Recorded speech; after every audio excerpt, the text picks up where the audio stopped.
Carmel has always loved a good story. Well, that's because I come from a long line of storytellers.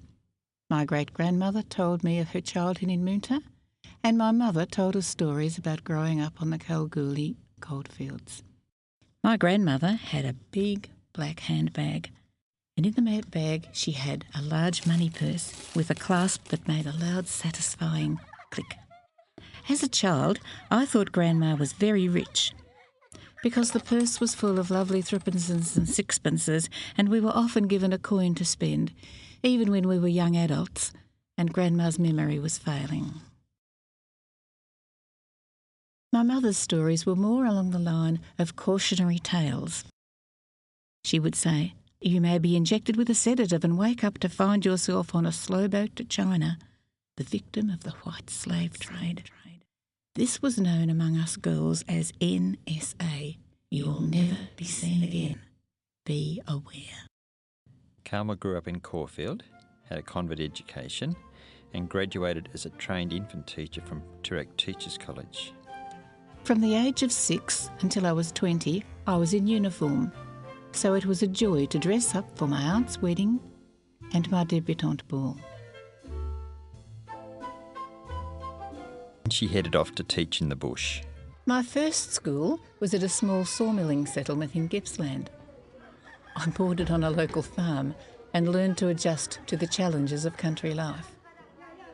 Carmel taught my younger sisters, and we met at a local dance. We married at Glen Huntly in 1961.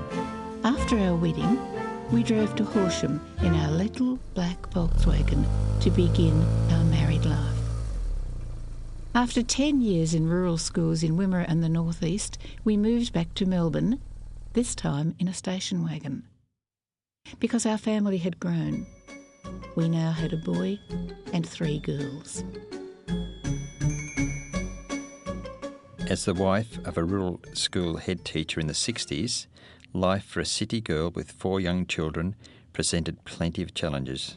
A drought, tiger snakes on the veranda, the Mothers Club. I was never bored or lonely. There were visits from many people, from the district inspector, a passing swaggy, and once a clown in full makeup. In the 70s, Carmel began a long association with St Mary's in Dandenong.